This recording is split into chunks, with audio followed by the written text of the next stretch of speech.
The hum was the first thing you noticed, and the last thing you forgot. It was the sound of FOS Cassandra breathing. A low, constant thrum from the server racks that lined the back wall of the command center. A mechanical ghost in our concrete tomb buried 100 miles from anything that resembled civilization. For 6 months, that hum had been the soundtrack to my life, a monotonous reminder of the days I was pissing away in the heart of the Appalachian Mountains. My name is Sergeant Caleb Harrow. I'm a field medic, and I was profoundly, soul-crushingly bored. The world outside was a sea of green and gray, impenetrable maple forests clinging to the jagged bones of the earth.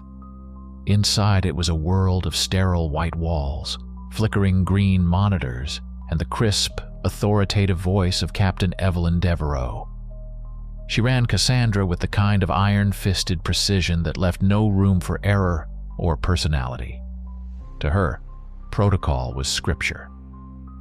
"O'Connell, I want a systems diagnostic, full sweep," she ordered, her voice cutting through the ever-present hum. She stood over the central holographic map, a lean, sharp figure whose posture never seemed to relax. "On it, Captain?" Specialist O'Connell replied from his communications console. He was a wiry kid from Boston with a galaxy of freckles and a mind full of conspiracies. He believed we were listening for everything from Russian spy satellites to Bigfoot mating calls. He wasn't entirely wrong on the first count, but he never let the truth get in the way of a good story. Running the Cassandra Cuddle protocol now. She's purring like a kitten in a tinfoil hat. Devereaux shot him a look that could freeze water. Just the report, specialist. Across the room, Corporal Diaz was methodically stripping and cleaning his M249 saw. He was a slab of muscle and quiet competence from El Paso, who spoke more with his hands and his weapon than he ever did with his mouth. He was our heavy firepower, a walking, talking insurance policy. In this place, you were grateful for men like Diaz. My job was mostly inventory and glorified babysitting. I kept the medical bay stocked, ran health checks, and made sure nobody went stir-crazy. So far, the biggest medical emergency had been O'Connell getting a paper cut from a redacted briefing file. That night, the boredom ended. It started with a single, insistent beep from the perimeter defense console. A yellow icon blinked to life on the holographic map, just inside the outer fence line, Sector Gamma. "Motion sensor trip," O'Connell announced, the usual levity gone from his voice. "Something on the wire." Devereaux was at his side in a second. "Thermal?" "Switching now." The main screen flickered, displaying the world in ghostly shades of orange and blue. A large, bright orange blob was moving along the fence.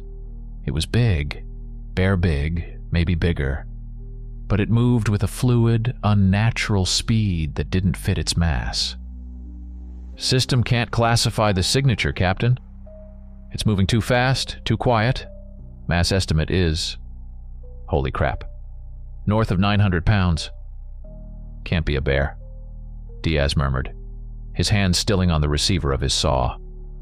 "Grizzlies don't get this far east. A black bear that big would be a record breaker, and it wouldn't move like that. Could be a poacher," Devereaux snapped, her mind always searching for the most logical, albeit hostile, explanation. "Trying to blind our sensors. Diaz, Nash, gear up. I want you on the south parapet. Warning shots first. If it demonstrates hostile intent toward station hardware, you're authorized to engage." "Roger that," Diaz grunted, already shrugging on his plate carrier. Private Nash, a fresh-faced kid from Ohio on his first remote posting, scrambled to follow, his eyes wide. I watched them on the internal cams as they took up their position on the concrete wall overlooking the perimeter. The night was moonless, a suffocating blanket of black. All we could see was what the cameras showed us. The heat signature slipping through the trees like a phantom. "This is Sentry 1. Diaz's voice crackled over the comms. "We have no visual. Repeat, no visual on the target." "It's right in front of you, Corporal," O'Connell insisted, pointing a trembling finger at the screen. 30 yards moving west." And then Nash screamed. It wasn't a yell of surprise or a cry of pain. It was a raw, terrified shriek that was choked off in a wet, gurgling sound. It was followed by a noise that would haunt my nightmares for the rest of my life. A deep, guttural howl that was part wolf's cry, part lion's roar, and part something utterly alien. It was a sound of pure, predatory rage. "Contact! Contact!" Diaz bellowed, and the world erupted in a deafening roar as his M2 opened up. On the monitor, we saw the stream of orange tracers from his weapon slash through the darkness. They converged on the heat signature, and for a split second, the muzzle flashes illuminated the scene. What I saw wasn't a bear. It was a nightmare given form. Taller than a man at the shoulder, covered in shaggy, matted fur, the color of dried blood and shadow. Its limbs were too long, bent at impossible angles, and its head was a lupine parody, with a jaw that opened far too wide. It was on top of Nash's position, a whirlwind of claws and teeth. The silhouette was monstrous, distorted, a caricature of a wolf drawn by a mad god. The saw chattered for a full 10 seconds, an eternity in a firefight. The creature convulsed as the 5.56 rounds tore into it. It staggered back, the furious howl turning into a gurgling shriek, and then it collapsed in a heap. Silence crashed down, broken only by Diaz's ragged breathing over the comms and the lingering hum of the servers. "Target down," he gasped. "Harrow, I need you up here. Nash is down." My training took over. I grabbed my trauma kit and sprinted for the exit, my heart hammering against my ribs. Outside, the cold mountain air was thick with the coppery scent of blood and the acrid smell of burnt gunpowder. I found Diaz kneeling, his weapon still hot, staring at the carnage. Nash. There wasn't much left of him. I won't describe it.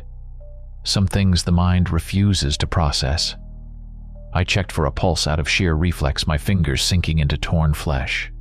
He was gone. My duty done there, I turned my attention to the other body. It was immense. Laid out on the ground, it was easily 15 feet from nose to tail. It looked like a wolf, but a wolf that had been injected with bull hormones and stretched on a rack. Its yellow eyes, wide and glassy in the beam of my flashlight, seemed to glow with a faint residual light. I put on a pair of gloves and pried open its jaw. 2 rows of serrated shark-like teeth.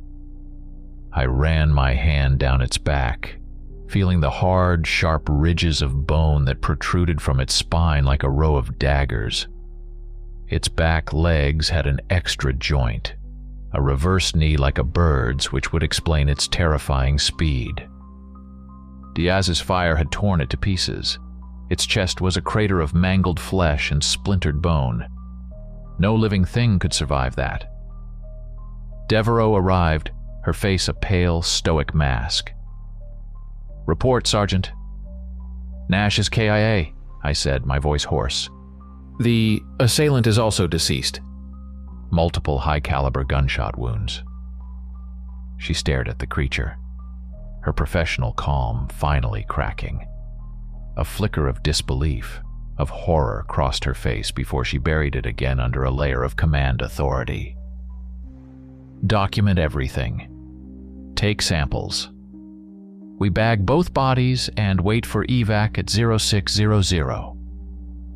We worked under the harsh glare of floodlights, the 3 of us, Devereaux, Diaz, and I, moving with the grim efficiency of soldiers who'd seen too much.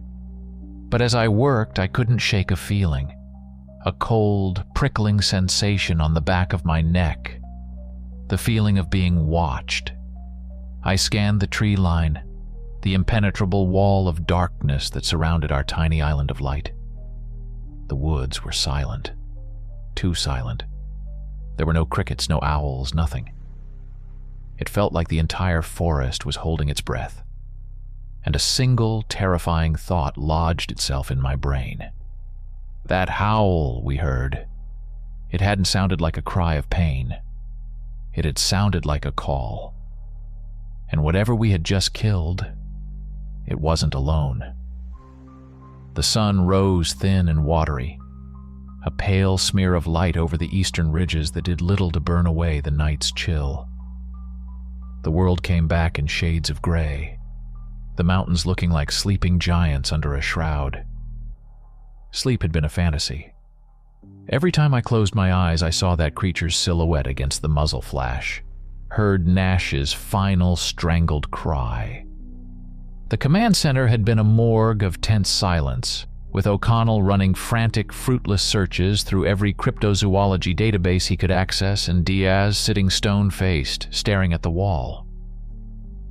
"All right, let's get it done," Devereaux announced, her voice strained but firm. "Harrow, Diaz, with me. Let's prep the bodies for transport." We geared up and stepped back out into the cold morning air. The scent of blood and cordite still hung heavy. We rounded the corner of the parapet to the spot where the battle had taken place. And we stopped dead. Nash's body was still there, respectfully covered by a tarp, but the other one was gone. The ground was torn up from the firefight. A constellation of brass casings from Diaz's saw littered the packed earth, and there was a massive, dark stain, bigger than a car hood, where the creature had fallen. The blood had coagulated into a thick black substance that looked more like road tar than anything that should come out of a living being. But the 900-pound carcass had vanished into thin air. "What the hell?" Diaz breathed, his hand instinctively going to the pistol on his hip. Devereaux's face was a thundercloud of controlled fury. "Scan the perimeter, now!" she barked into her radio. "O'Connell, I want every camera, every sensor reviewed for the last 8 hours. Anything bigger than a raccoon, I want to know about it." Her mind was already churning, searching for a rational explanation. It had to be scavengers. A pack of coyotes or wolves drawn by the blood must have dragged it away. It was the only answer that didn't involve breaking the laws of physics. "Harrow, Diaz, you're with me," she commanded. "Fan out, look for drag marks, tracks, anything. I want to know where it went." We moved out, our boots crunching on the gravelly soil. I started at the edge of the bloodstain. The ground was soft from a recent rain, perfect for tracks. And I found them. Several distinct prints of a colossal wolf-like paw, the claws dug deep into the mud. They led away from the kill zone and into the dense woods. But that's all they were. Footprints. There were no drag marks. No trail of flattened undergrowth where a 900-pound body had been hauled away. There wasn't a single drop of blood beyond the initial pool. It was as if the creature had simply gotten up and walked off, leaving its own blood behind. But that was impossible. I'd seen the damage. I'd practically put my fist through the exit wounds. I knelt, examining the dark, crusted blood on the ground. A faint, sharp chemical smell rose from it like ammonia or bleach. It wasn't the metallic tang of normal blood. I scraped a sample into a vial from my kit, the substance flaking away like brittle plastic. "Find anything?" Devereaux asked, coming up behind me. "Tracks," I said, pointing. "Big ones, leading into the forest. But, Captain, there's no sign of a struggle, no drag marks. It's like something picked it up and carried it away, something that weighed half a ton." Devereaux's jaw tightened. She refused to see it. Couldn't let herself see it. It was a prototype, she said, more to herself than to me. A biological weapon, an advanced drone, something experimental. And when it went down, a recovery team came in to sanitize the site. It's the only explanation that fits. It was a hell of a stretch, but it was grounded in a world she understood. A world of black ops and secret projects, not monsters from campfire stories. "O'Connell," she said into her comms. "Did you find anything on the cameras?" "Negative, Captain," his voice crackled back, tinny with stress. "There's a 3-hour gap in the recordings for that sector, from 0200 to 0500. It's not just a glitch. The logs show the data was deliberately wiped, professionally." That settled it for her. It was confirmation. Human intervention. She immediately moved to the command center to file a report to Langley, codifying the night's horror into sterile official language. Engaged and neutralized unidentified hostile asset. Evidence of secondary team conducting site cleanup, awaiting further instruction. She omitted the part about the double-jointed legs and glowing yellow eyes. That would have gotten her a psych evaluation. But her theory didn't quell the fear that was spreading through the rest of us like a virus. The neat, official explanation felt hollow, a lie we were telling ourselves. O'Connell started whispering to me about Wendigo legends from the local Shawnee tribes, creatures that could move like the wind and mimic human voices. Diaz just sat in a corner, cleaning his saw again, his movements precise and deadly. His silence was more unnerving than O'Connell's chatter. He'd seen it up close. He knew what he'd killed wasn't a drone. I needed air. I walked the perimeter again, going over the scene, trying to find something that made sense, something my medically trained mind could anchor to. I went back to the concrete parapet where Nash had died. I ran my flashlight along the base, looking for anything we might have missed in the dark. And then I saw it. A deep gouge in the concrete foundation of the fence post, about 1 inch long. It wasn't a scratch from a claw. Claws are conical. They leave V-shaped marks. This was a thin, perfectly straight line with clean, sharp edges, as if someone had drawn it with the tip of a razor-sharp scalpel made of diamond. It looked almost surgical. I ran my gloved finger over it. A wild animal, no matter how large or vicious, couldn't have made this mark. This was precise, deliberate, and it didn't fit with the image of the brutish, fur-covered beast we had killed. It suggested a different kind of predator altogether, one that was smart and careful. My blood ran cold. Maybe Devereaux was right about a second team. But I didn't think they were here to clean up. I thought they were here to collect their dead. Just before noon, a high-priority encrypted message came back from command. Devereaux read it from her terminal, her face growing paler with each word. She looked up at the three of us, her eyes betraying a hint of the fear she was trying so hard to suppress. "What is it, Captain?" I asked. She swallowed hard. "The message says maintain position. Observe complete radio silence until further notice. Reinforcement is not possible due to extreme weather fronts moving into the region." She pointed to the weather display. It was a sea of calm blue. There wasn't a cloud in the sky for 500 miles. We were being lied to. We weren't just cut off. We had been quarantined. We were alone out here with whatever was hunting in these hills, and no one was coming to help. The second night descended like a verdict. A thick, suffocating darkness that swallowed the floodlights just beyond the perimeter fence. The tension inside the command center was a physical presence. Every snap of a twig on the audio sensors, every flicker of a shadow on the cameras made us jump. Diaz was at his post on the parapet, a silent statue behind his machine gun. Devereaux paced the floor like a caged wolf, her authority fraying at the edges. O'Connell and I monitored the consoles, our eyes burning from staring at the screens. We were a handful of mice in a tin can, waiting for the cat to return. And then it did. But not in the way we expected. There was no alarm, no sensor trip, no warning at all. He just appeared. 1 second, the area in front of the main gate was empty on the monitor. The next, a man was standing there, as if he'd materialized from the shadows themselves. "Jesus Christ!" O'Connell yelped, nearly falling out of his chair. "Where did he come from?" We stared at the screen.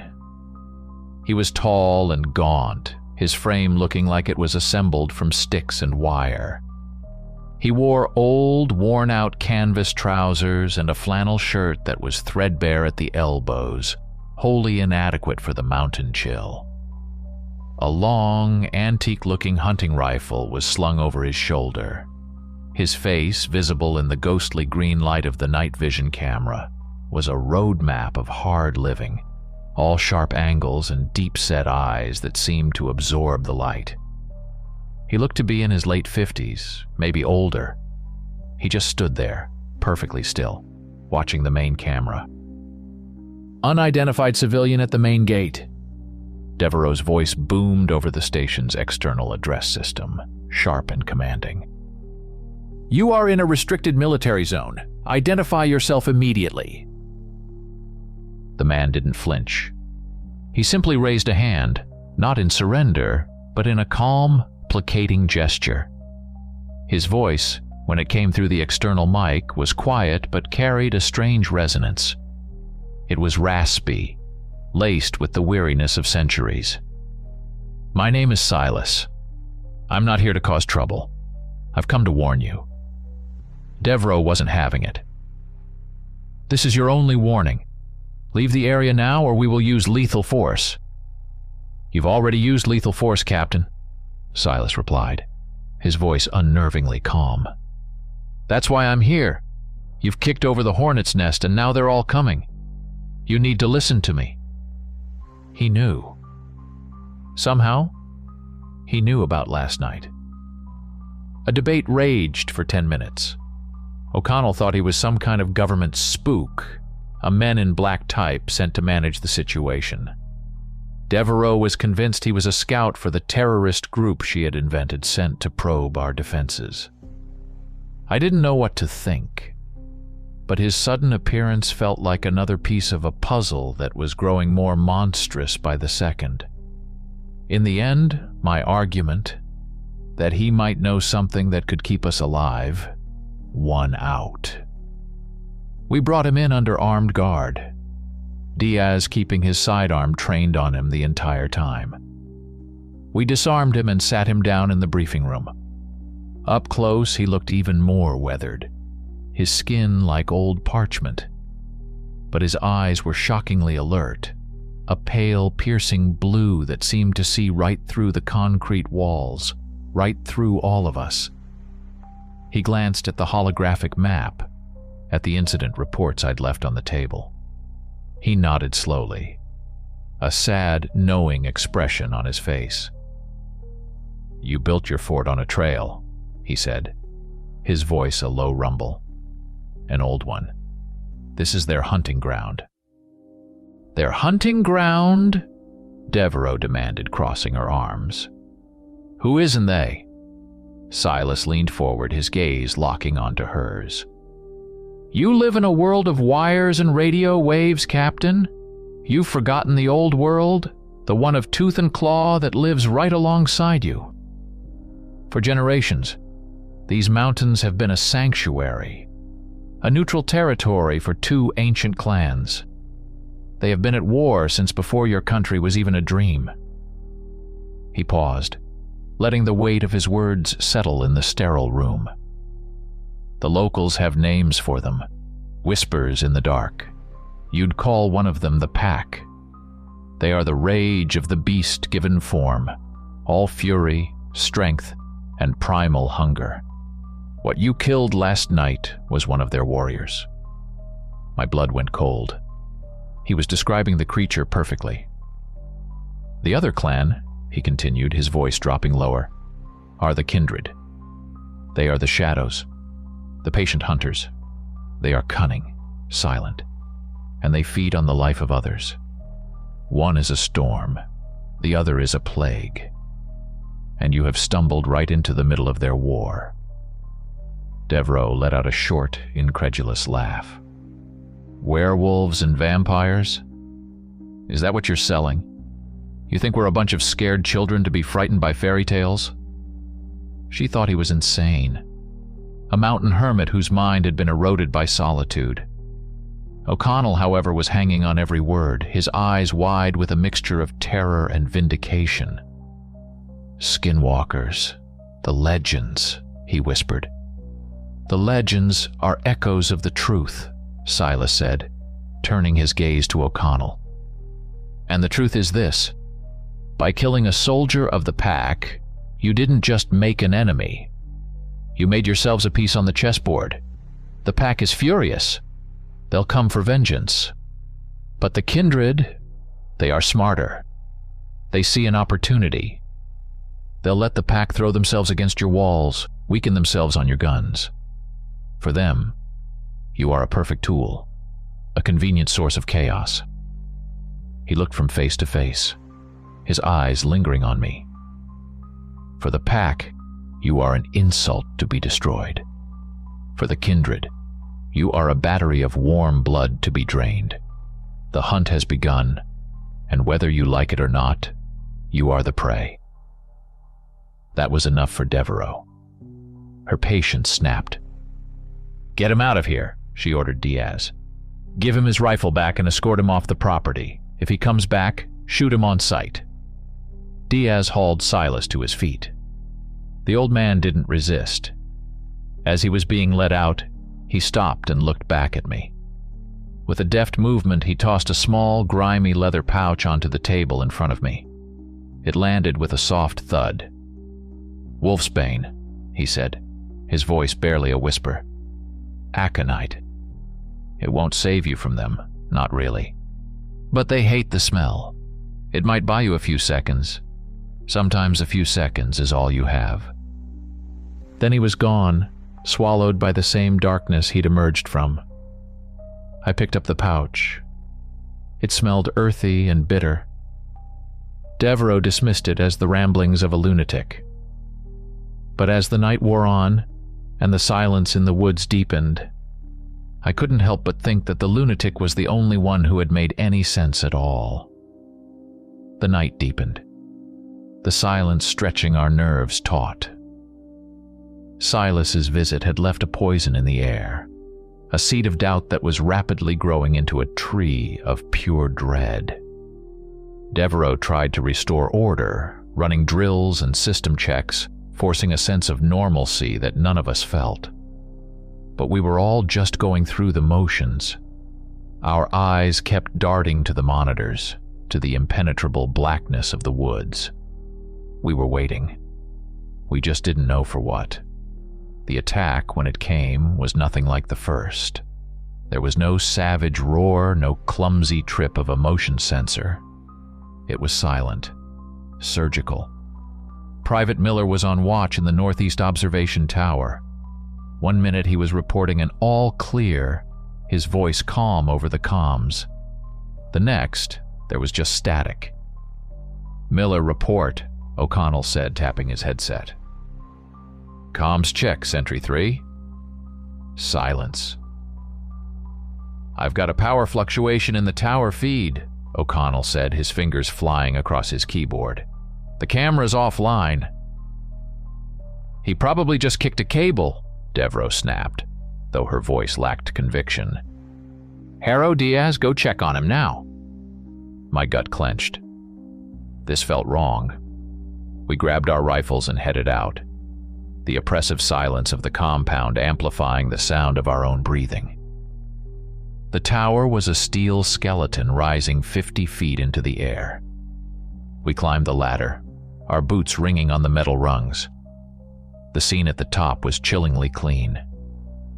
Miller was slumped in his chair, his head tilted back at an odd angle. There was no blood, no sign of a struggle. He looked like he'd simply fallen asleep. But his skin was ashen in the moonlight, and his eyes were wide open, staring at the night sky with a look of vacant surprise. It wasn't until I checked his neck for a pulse that I found them. 2 small, neat puncture wounds just below his jawline, almost invisible against his skin. They were no bigger than a pinprick, and they were completely dry. Not a single drop of blood. "God," Diaz whispered, his rifle sweeping the darkness around us. "What did this?"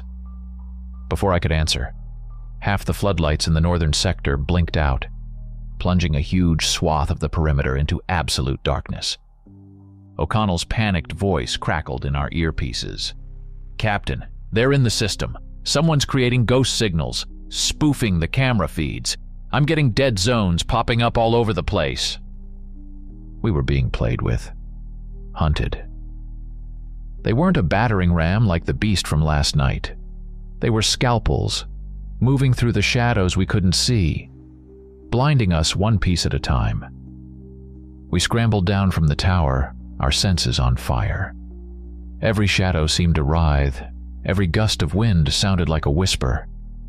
And then we heard it. An actual whisper, seeming to come from all directions at once. "Caleb." I froze, my heart trying to beat its way out of my chest. It sounded like it was spoken right beside my ear. "Marco, let us in." Diaz flinched, spinning around, his rifle raised. They were using our names. They were inside our comms, or maybe just inside our heads. Panic started to take hold. From the west side of the compound, we heard a burst of automatic fire. One of the other sentries, shooting at shadows. His nerve finally breaking.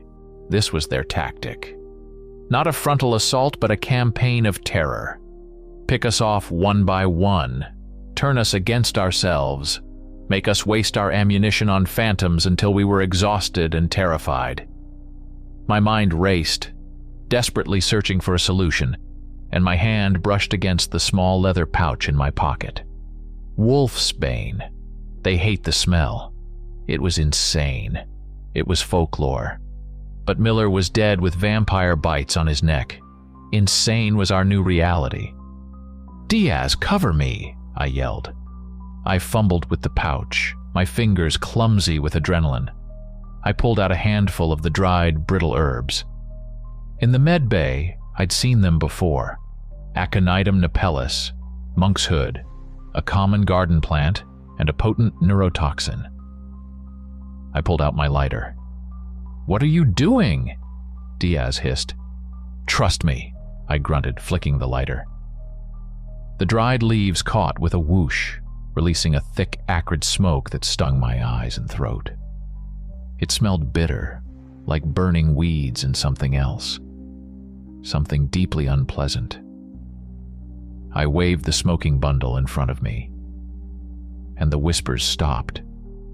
From the deep shadows near the motor pool, I heard a sharp, furious hiss like a snake's, but filled with a hateful intelligence. A flicker of movement, faster than the eye could follow, retreated back into the blackness. It worked. The goddamn fairy tale worked. It gave us a moment to breathe, a tiny bubble of safety in the suffocating dark. But our reprieve was short-lived. Just as the smoke began to dissipate, a new sound ripped through the night. A familiar soul-shaking howl of rage echoed from the forest to the south. It was answered by another, then another, a chorus of monstrous fury. "Oh no," I breathed. On the remaining cameras we saw them. At least a dozen of the creatures from the first night, pouring out of the tree line. The pack had arrived. They must have scented their ancient enemies, the kindred, and been drawn by the promise of battle and blood. The hunt was on. Chaos erupted. The wolf beasts, ignoring us completely, crashed through the perimeter fence as if it were made of paper. They weren't attacking the buildings. They were hunting the shadows. They charged into the darkened sectors, their roars mingling with the high-pitched, furious hisses of our unseen tormentors. A brutal, invisible war exploded in our front yard. We saw one of the werewolves leap into the air, its claws extended, and get swatted aside by a force we couldn't see, crashing into a supply shed with a sickening crunch. Another was dragged screaming into the darkness under a parked Humvee. We were caught in the crossfire. A stray claw meant for a shadow ripped through the side of Corporal Jenkins as he ran for cover, tearing him open. I saw him go down, but there was nothing I could do. The world was a maelstrom of roars, hisses, and the terrified screams of my friends. We were no longer participants. We were just collateral damage in a war that was ancient before our ancestors ever crossed the ocean. "Everyone back to the command center, now!" Devereaux's voice, tight with panic, screamed over the comms. "Seal the doors!" Diaz laid down a suppressing fire, forcing a path for us. I grabbed O'Connell, who had been grazed on the arm by something in the dark, and half-dragged him toward the heavy steel door of the command bunker. We tumbled inside just as Diaz slammed it shut and threw the heavy locking bolts. For the rest of the night, we huddled in our concrete box, listening to the sounds of a war from the deepest circle of hell being waged just outside our door. The sun rose on a battlefield. When the sounds of fighting finally died down with the first light, Diaz and I risked cracking the main door. The sight outside was one of utter devastation. The perimeter fence was torn to ribbons. Supply crates were smashed open, their contents strewn across the grounds. The earth was churned up, gouged with deep furrows and craters. There was blood everywhere, the normal bright crimson of our own men and the strange black tar-like substance of the werewolves. But just like before, there were no bodies. Not one. Not human, not monster. Everything had been cleaned up, dragged away into the shadowed woods. It was as if the night's horrific events had been a shared hallucination. Only the dead, Jenkins and Miller, and the damage to our base proved it was real. Inside, the carefully constructed military order had completely shattered. Captain Devereaux, the woman of iron and regulations, was broken. Her entire world, built on predictable enemies and standard operating procedures, had been demolished. She locked herself in her small office with topographical maps and after-action report templates, trying to devise a conventional tactical response to an unconventional, supernatural enemy. She was a programmer trying to write code to fight a ghost. For all intents and purposes, she had abdicated command. With the captain out of commission, the lieutenant was technically in charge, but he was a green kid barely out of West Point. Everyone looked to me. I was the one Silas had spoken to. I was the one who had made the shadows retreat with a bundle of smoking weeds. I had become the reluctant, terrified expert on things that shouldn't exist. The remaining handful of soldiers fractured. A camp led by Diaz, stoic and pragmatic, believed our only chance was to armor up the remaining Humvee and make a break for it through the woods. Fight our way out. Another group, smaller and quieter, had fallen into a state of shock, a deep, listless apathy. They just sat and stared, waiting for the end. And then there was O'Connell. I was treating the wound on his arm. It was a set of 3 parallel scratches, not deep, but they looked wrong. The skin around them wasn't red and inflamed like a normal cut. It was turning a bruised, blackish purple, and the edges were necrotic, as if touched by a corrosive acid. He was running a high fever, and his conspiracy theories had devolved into feverish paranoid ramblings. He kept talking about signals he'd heard in the static just before the attack. Strange, whispering frequencies. "Like snakes, Caleb," he'd mumbled, his eyes glassy. They were talking in snakes. The kindred hadn't left. They had simply changed their tactics. They were playing a long game now, a war of attrition. The second night, the psychological warfare began in earnest. They somehow hijacked our base's external address system. Suddenly, Private Miller's voice filled the compound, echoing in the quiet dark. "It's so cold out here, please let me in. Captain, Caleb, why did you leave me?" Then Jenkins's voice joined in, begging for a medic, crying for his mother. It was a monstrous, cruel trick, and it nearly drove us mad. We shut the system down, but the damage was done. The morale, already in tatters, disintegrated. They began to dismantle us piece by piece. The water filtration system failed, contaminated with something that smelled like grave dirt. The backup generator sputtered and died, leaving us on primary power with no redundancy. They were taking away our ability to survive, isolating us, weakening us, making us desperate.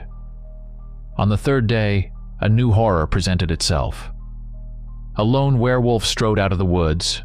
It walked calmly, deliberately, to the wrecked main gate and stopped. It wasn't frenzied or enraged. It was waiting.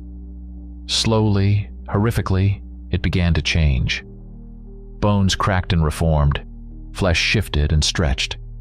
It settled into a semi-humanoid form, a hulking 7-foot-tall creature of corded muscle and coarse fur, with a brutally lupine face but the posture and intelligence of a man.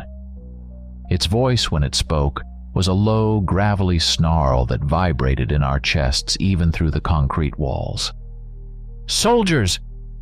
it growled, the sound amplified by the unnatural silence. "You harbor our enemies, the pale ones, the shadows they hide among you. Give them to us." We stared at the monitors in disbelief. It was offering us a deal. "One of them is wounded," the creature roared, and I saw Diaz's eyes flicker towards O'Connell, who was shivering under a blanket on his cot. "He is turning. He carries their scent. Give us the tainted one and the pack will let you live. We will take our prize and leave you to your metal cave. Refuse and we will tear it and you apart." Paranoia, sharp and ugly, erupted in the command center. Eyes turned to O'Connell, his wound, his fever, his strange ramblings. Could it be true? Was he already one of them? A Trojan horse inside our walls? A few of the soldiers started backing away from him, their hands on their weapons. I stepped between them. "Stand down," I ordered, my voice more forceful than I felt. "We are not sacrificing our own on the word of a monster." But I saw the doubt in their eyes. The creature outside had given them a sliver of hope, a potential way out, and they were clinging to it. I looked at O'Connell, sweating on his bunk, and then at the monster on the screen, waiting patiently for our answer. I realized with sickening clarity that any deal was a lie. We weren't a side in this war. We were the battlefield. We were ammunition. We were a resource to be spent. To the pack, O'Connell was bait. To the kindred, he was a potential new recruit. To us, he was our friend. There was only one way out of this. We couldn't fight them on their terms. We had to break the game board itself. And there was only one person I could think of who might know how. "We need to find Silas," I said to Diaz, my voice low but certain. "I'm going out there." The plan was suicide, and we all knew it. Leaving the relative safety of the bunker to voluntarily enter a forest teeming with two warring clans of monsters was insane. But staying put was just a slower form of suicide. Every passing hour, our supplies dwindled, our sanity frayed, and our enemies grew bolder. My proposal to find Silas was born of pure desperation. "You won't last 5 minutes out there," Diaz stated flatly. But he didn't try to stop me. He saw the same grim logic I did. We formulated the plan with what was left of our tactical minds. Riley, our remaining tech specialist, a quiet, whip-smart woman who kept the station's dying systems running with little more than duct tape and ingenuity, helped me rig a diversion. We'd use the last of our C4, placing it on a disabled transport truck on the eastern perimeter. The explosion should hopefully draw the attention of both the pack and the kindred, giving me a window to slip out through a breach in the western fence. As dusk fell, we put the plan into motion. Diaz and I crept to the eastern fence under the cover of the failing light. He provided overwatch while I planted the charges.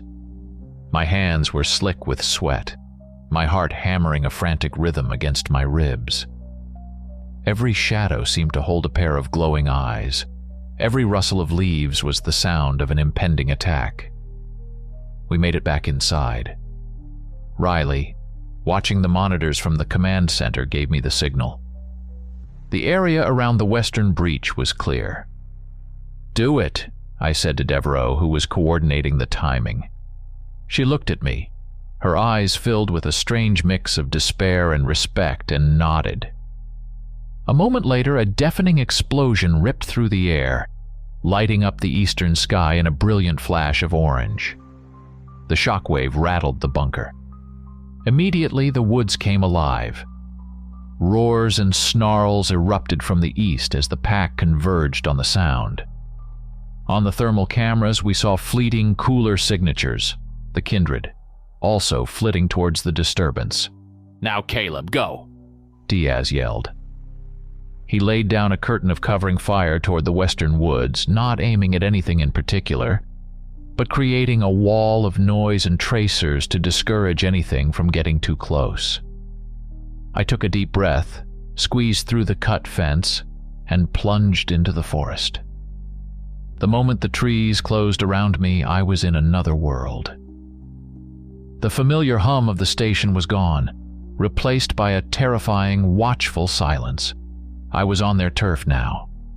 I moved as quietly as I could, my rifle held at the ready, my senses screaming. The forest felt alive, and it hated me. I felt 1,000 unseen eyes on my back. Shadows danced at the edge of my vision, fleeting shapes that vanished the moment I tried to focus on them. Whispers slithered on the wind, coiling around my ears, tempting me to turn, to look back. It was the territory of the kindred, and they were toying with me. I'd been moving for maybe 20 minutes, deeper into the oppressive darkness, when one of them finally decided to strike. It happened so fast I barely had time to react. A blur of motion to my left, a flicker of pale skin and dark clothing. I spun, bringing my rifle up, and fired a wild burst. The bullets passed through empty air. The creature was already behind me. I felt an icy breath on my neck and a hand as strong as steel clamped down on my shoulder. I was dead. My life flashed before my eyes in a useless, frantic slideshow. Then, a loud crack echoed through the trees, a sound totally different from modern gunfire. It was the deep, booming report of a heavy-caliber hunting rifle. The thing holding me shrieked, a high, piercing sound of pain and rage, and released me. I stumbled forward, turning just in time to see the vampire, a gaunt figure with a face contorted in a mask of fury, clutching its chest where a large, splintering hole had appeared. It hissed at me, its fangs dripping a black ichor, and then melted back into the shadows. From behind a thick-trunked oak, Silas stepped out, his old rifle smoking in his hands. "Told you this was their hunting ground," he said, his voice calm as ever. "You're lucky they like to play with their food." He led me through the woods with a confidence that was born of a lifetime spent there. he moved without a sound, his feet seeming to know the location of every rock and root. After another 10 minutes, I heard the sound of rushing water.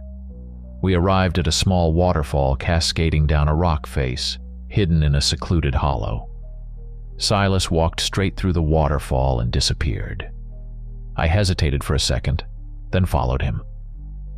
Behind the curtain of water was the entrance to a cave, but it wasn't a natural cave entrance. The stone around it was carved with intricate symbols and runes, patterns that seemed to hum with a faint, latent energy. The air inside was dry and smelled of wood smoke and strange herbs. This was his home. It was an arsenal. Racks of weapons lined the walls, but not modern ones. There were sharpened wooden stakes, their tips fire-hardened, made from a pale, fine-grained wood. Jars of thick, murky water sat on shelves. And on a workbench, Silas had a bullet-casting setup, where he was embedding slivers of shiny metal into the tips of lead slugs. Silver. "My family has lived in these hills for 200 years, Silas explained, seeing my awestruck expression. He offered me a canteen of clean water, and I drank greedily. "We're not hunters. We're wardens, keepers of a balance most people don't even know exists. We watch the war, and we make sure it never spills out of these mountains." He looked at me, his pale eyes serious. "Your station was a mistake, a big one. You didn't just build on their territory. You built on top of a nexus, a place of power. We call it the Sleeping Heart. It's an ancient wellspring of the very energy these creatures are made of. The constant low-level electromagnetic field from your servers has been like a whisper in its ear, slowly waking it up. Both the pack and the kindred want it. Whoever controls it will win their war, once and for all." He picked up one of the stakes. "You can't just run. You can't just hide. They will never let you leave while the heart is in play." He then laid out their weaknesses, the real ones, stripped of folklore. "The pack can be killed by silver, yes, but also by extreme heat, thermite. Something that burns hot enough to turn their unnatural flesh to ash. The kindred, they are harder. To truly kill them, you must destroy their nests where they sleep during the day. And they are vulnerable to what we call deadwood, ashwood from a tree grown on a gravesite." He looked at me, a grim determination in his eyes. He offered me not just an escape plan, but a battle plan. A crazy, desperate, all-or-nothing gambit. "We don't run," Silas said, his voice low and intense. "We make them fight. We use the heart as the ultimate bait, draw both their leaders into the open, and then we bring the whole damn mountain down on their heads. We end this. For good." Returning to FOS, Cassandra, was even more nerve-wracking than leaving it. With Silas as my guide, we moved through the shadows like ghosts, slipping past the unseen sentinels of the kindred and the prowling patrols of the pack. When we reached the perimeter, I signaled Riley on a coded short-range frequency. The gates opened just enough for us to slip through and then slammed shut behind us. The remaining soldiers greeted us with a mixture of shock and suspicion. Devereaux, drawn from her office by the commotion, stared at Silas as if he were an apparition. She was haggard, her uniform rumpled. The steadfast commander completely gone, replaced by a desperate survivor. But my return, and the presence of the calm, knowing woodsman, was a spark of hope in the suffocating despair. My report of the Sleeping Heart and Silas's plan, insane as it sounded, was the first coherent strategy anyone had heard in days. With nothing left to lose, Devereaux listened. And for the first time, she believed. Under Silas's guidance, our besieged fortress began its transformation into a death trap. The atmosphere shifted from one of passive terror to one of furious, focused activity. Survival was a powerful motivator. Silas became our grim drill sergeant of the supernatural. "Silver is a conductor," he explained, holding up one of his custom bullets. "It disrupts their cellular regeneration. Your electronics are full of it. Rip them apart." Riley, our tech genius, immediately set to work, stripping circuit boards and control panels, melting down the silver contacts. We spent hours carefully embedding tiny silver shards into the tips of our remaining ammunition. It was a tedious, painstaking process, but it felt better than waiting to die. "For the pack, you need fire," Silas continued, pointing to the emergency fire extinguishers. "Empty them. We'll refill them with a thermite mix. I have the ingredients." From his worn leather satchel, he produced bags of aluminum powder and iron oxide. We turned firefighting equipment into flamethrowers. He identified a grove of ash trees on a satellite map, located in a spot he knew was an ancient burial ground. Diaz, no longer advocating for escape, led a small, daring raid outside the wire to harvest the dead wood, returning with armfuls of pale branches, which we sharpened into wicked-looking stakes. We hammered them into the ground around the main bunker entrance, creating a deadly hedge. Silas and Riley became an unlikely team. He would describe the creature's behavior, their patterns, and she would find a technological way to track it. She recalibrated the station's seismic sensors, filtering out the surface noise to detect the telltale vibrations of werewolves moving through the old mining tunnels that honeycombed the mountain beneath us. "They're using them like highways," she muttered, her eyes glued to the screen. Meanwhile, O'Connell's condition was worsening, but Silas's herbs seemed to be holding the infection at bay, keeping his fever down. His mind, though still fragile, was sharp. He used his radio-electronic warfare equipment, guided by Silas's knowledge, to hunt for the kindred's lair. "They create a dead zone around their nest," Silas had explained. "A field of silence to mask them from the pack." O'Connell found it. A powerful electromagnetic null field emanating from an abandoned mine shaft about a mile north of the station. It was our chance to strike first. The raid was fast and brutal. Me, Diaz, and Silas crept out at high noon, when the kindred were at their most vulnerable. We didn't go in. We planted our remaining C4 at the mine's entrance. The resulting explosion was immense, collapsing the entire mine shaft, burying whatever was sleeping inside under thousands of tons of rock and earth. A deep psychic shriek seemed to echo in my mind for a moment, a wave of pure hatred and pain, and then it was gone. We had drawn first blood. It was a victory, but it came at a terrible cost. The kindred were enraged. They retaliated that night with a cruelty we hadn't yet seen. They somehow deepened their mental hold on O'Connell. His eyes glazed over, the pupils dilating until they were black pools. He began moving like a puppet, walking calmly to the defense mainframe and trying to input a command that would deactivate all our external security systems. I had to tackle him, physically wrestling him away from the console. We were forced to restrain him, tying him to a cot in the med bay. He thrashed and spoke in a sibilant, whispering language that wasn't his own. Seeing our friend, our resident jokester, turned into a vessel for the enemy was a devastating blow. It felt like we were losing the war for our own souls. "We need to end this, tonight," Silas said, his face grim. "We have to lure the alpha of the pack here, into our trap. He won't be able to resist the ultimate prize." The bait he had in mind was stomach-turning. One of the vampires, a lesser one, had been caught outside the mine when it collapsed. Injured and disoriented, It had been captured by Diaz. We dragged the hissing, snarling creature out and chained it to a concrete block in the center of the compound, right over the spot Riley had identified as the epicenter of the Sleeping Heart's energy.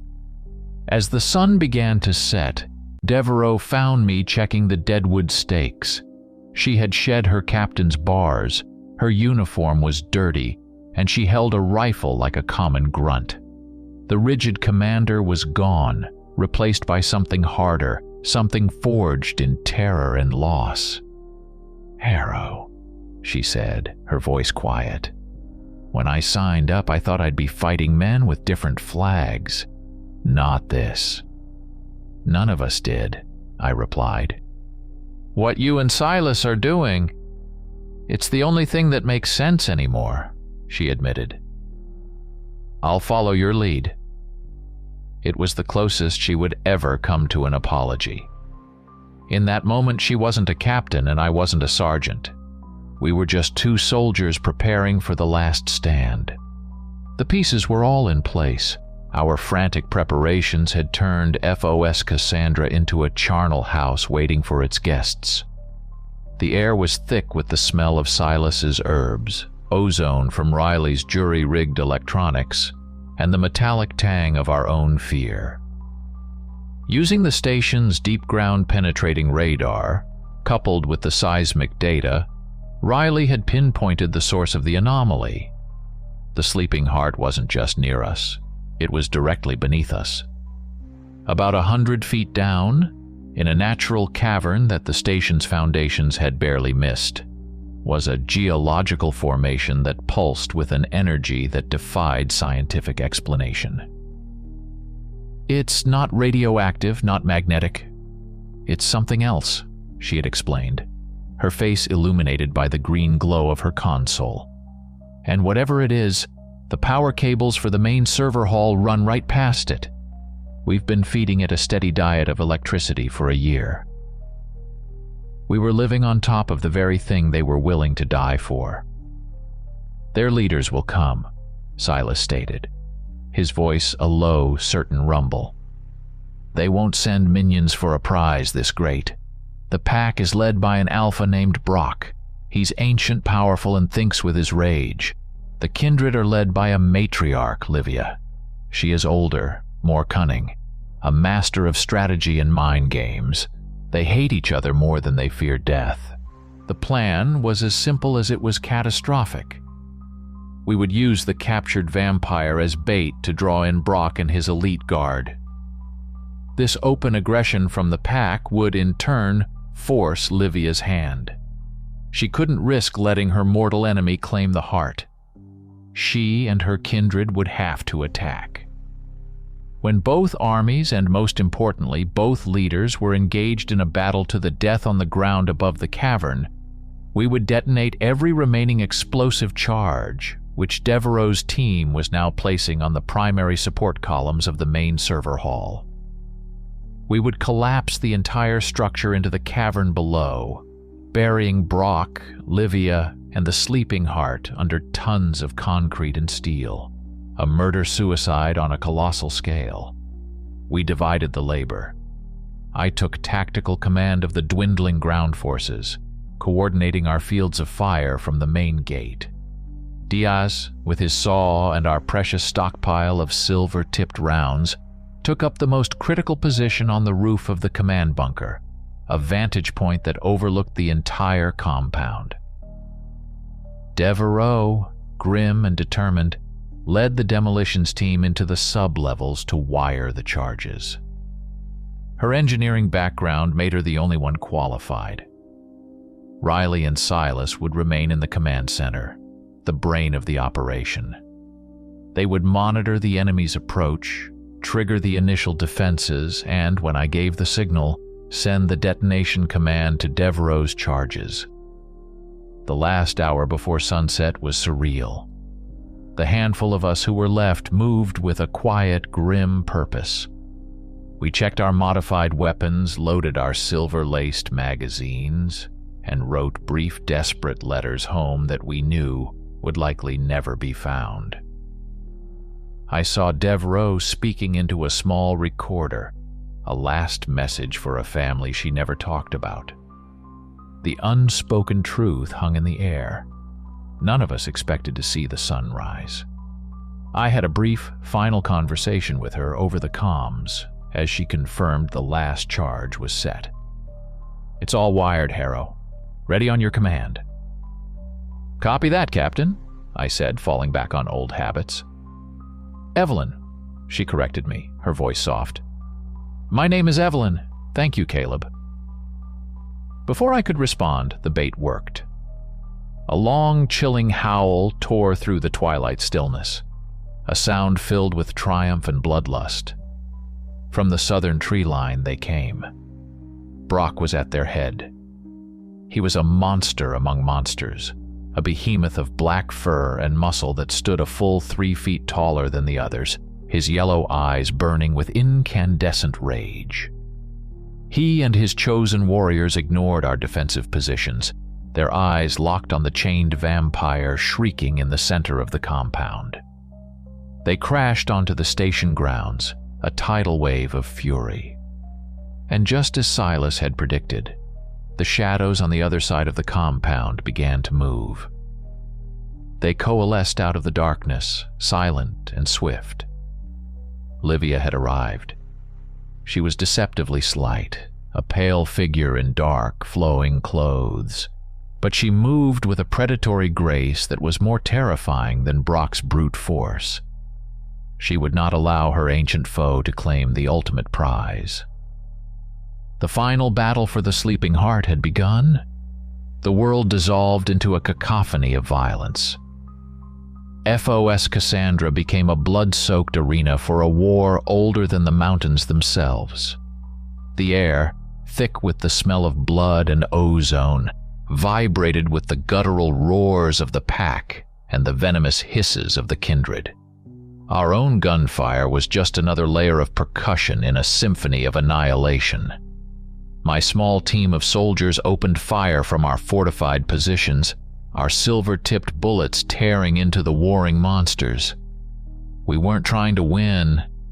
We were just trying to survive long enough to flip the board. From his perch on the roof, Diaz was a god of war. His M2 roared to life, spitting streams of silver-laced tracers into the melee. He scythed down werewolves mid-leap and shattered vampires as they blurred through the shadows. He fought with a cold, focused fury, a one-man army holding back the apocalypse. But the tide was overwhelming. A wave of Brock's berserkers swarmed the bunker, scaling the walls with their unnatural claws. Diaz emptied his magazine into them, taking down 3 before the 4th one crested the wall and fell upon him. His gun fell silent, but he had bought us precious, vital seconds. In the heart of the chaos, the 2 leaders finally met, Brock and Livia. It was a clash of primal forces. The werewolf alpha was a battering ram of claws and teeth, each blow powerful enough to crack concrete. The vampire matriarch was a razor whip of speed and precision, a phantom that danced around his clumsy attacks, her own strikes leaving deep, cauterized wounds that smoked with black ichor. They were so powerful, so fast that the very air around them seemed to distort. We couldn't get near them. All we could do was watch and pray they stayed above the kill zone. Down below in the server hall, Devereaux was fighting a different kind of battle. Livia, even while engaged with Brock, extended her psychic influence, sensing the human near the support columns. "Do it now, little soldier," a voice whispered in Devereaux's mind, a voice that was not her own. "End the waiting. Press the button. Peace awaits." She was trying to force her to detonate the charges prematurely, to save herself and rob the pack of their victory. "Fight her, Evelyn!" Silas's voice crackled over Devereaux's private comm, a lifeline in the mental storm. He began chanting in a strange, ancient language, words of power that acted as a shield. "Do not listen! Hold the line! My objective was clear. I had to get to the command center and give the final signal. Brock and Livia were now directly over the server hall, their duel a whirlwind of destruction. It was time. I broke from my cover, sprinting across the blood-slicked ground. A vampire materialized in my path, its face a pale mask of hunger. I fired from the hip, the silver round hitting it square in the chest. It exploded in a shower of black dust and rage. I burst through the command center door just as the whole building shuddered. One of Brock's wild swings had sent Livia crashing into the bunker wall. The impact had thrown a piece of shrapnel that had torn through the reinforced wall and into the room. It had struck Silas, who was slumped over his console, a dark stain spreading across his chest. His eyes, however, were still fixed on me. "Now, son," he rasped, a faint, bloody smile on his lips. "End it." At the same time, the bunker door buckled inward. One of Livia's lieutenants, a towering, aristocratic-looking vampire, smashed its way inside. It lunged for Riley, who was poised over the detonation controls. Silas, with his last ounce of strength, shoved his chair back, intercepting the vampire. The creature's claws plunged into his chest, but Silas's sacrifice gave Riley the single second she needed. Her eyes met mine across the room. I gave a sharp, definitive nod. "Do it!" I screamed. Riley slammed her palm down on the red activation button. For a heartbeat, there was silence. Then, a deep grinding roar came from beneath our feet. The entire station lurched as the support columns in the server hall below vaporized. With a sound like the world cracking in two, the floor gave way. A massive section of the compound, including the ground where Brock and Livia were locked in their death struggle, collapsed inward, plunging into the 100-foot chasm we had opened. Monsters, concrete, and steel all fell into the darkness, sucked down toward the now exposed, pulsing energy of the sleeping heart. The last thing I saw before the shock wave threw me against the wall was the raw, silent scream on Livia's face, as she and her mortal enemy were swallowed by the earth. Then everything went black. I woke up to the taste of dust and blood. A high-pitched ringing filled my ears, and the world was a blurry mess of gray, lit by the angry red glow of emergency lights. The command center was a wreck, half of it sheared away into the gaping maw that had been the center of our base. Slowly, painfully, I pushed a piece of fallen concrete off my chest and staggered to my feet. Through the dust, I saw two other figures stirring. Riley was slumped against a wrecked console, a nasty gash on her forehead but alive. And near the ruined doorway, Devereaux was pulling herself up, her arm bent at an unnatural angle, but her eyes were clear and fiercely alive. We were all that was left. The silence was the most shocking part. The constant hum of the servers was gone. The roars, the hisses, the gunfire, all silenced. All that remained was the quiet whisper of the wind blowing through our tomb. We had done it. We had won. But the war wasn't quite over. From a pile of rubble near the edge of the crater, a shape began to move. It was one of Brock's werewolves, one of the elite guards. Its back was broken, its body mangled, but it was still alive, crawling forward on its front claws, propelled by sheer single-minded hatred. It dragged itself towards the closest survivor, Devereaux. She tried to raise her rifle, but her broken arm wouldn't obey. The creature lunged, its jaws snapping, its yellow eyes promising a final, agonizing death. My own rifle was empty, its magazine lost in the collapse. I didn't think. I reacted. I grabbed a jagged 3-foot-long piece of rebar from a shattered concrete slab and charged. The monster was on top of her, its fangs inches from her throat when I slammed into it. With a desperate primal scream, I drove the rusted steel rod down through its shoulder, pinning it to the ground. It writhed and snarled, but I put my full weight on the rebar, driving it deeper and deeper until it fell still. Its last, gurgling breath washed over me, hot and foul. As the first rays of dawn pierced the smoke and dust, we heard a new sound. The rhythmic thump-thump-thump of helicopter blades. A black hawk swooped over the ridge, its searchlight cutting through the gloom. Command, having lost all contact, had finally sent someone to see what was left. Salvation felt like an invasion. The moment we were airlifted out, we were separated and isolated. We weren't treated like rescued soldiers. We were treated like evidence to be contained. Men in dark suits and sterile lab coats conducted endless debriefings. We told them the truth, the whole insane, unbelievable story. They listened patiently, their faces betraying nothing. And then, they told us the official version.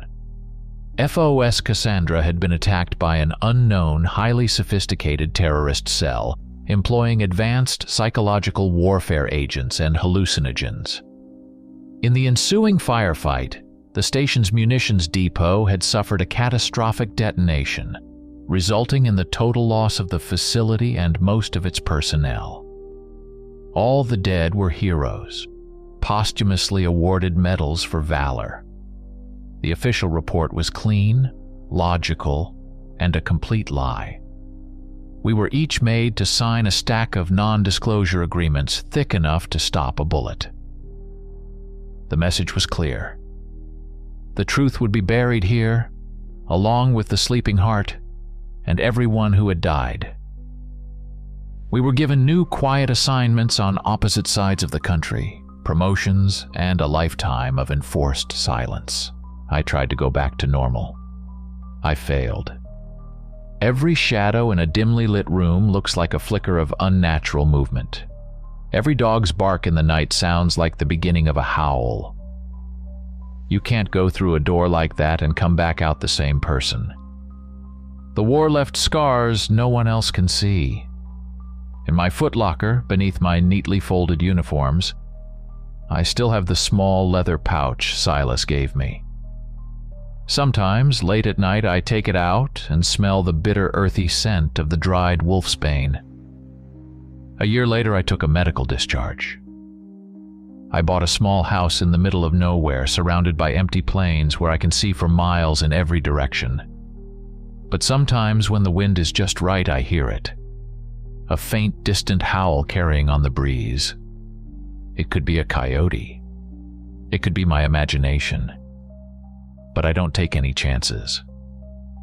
I walk over to the steel safe in my closet, enter the combination, and pull out the pistol I keep there. I load a magazine filled with the silver-tipped bullets I cast myself, from designs I remember from Silas's cave. I sit down in my armchair, the gun resting on the table beside me, and I watch the darkness. The war is over. The battle is won. But the hunt never really ends. It just goes quiet for a while.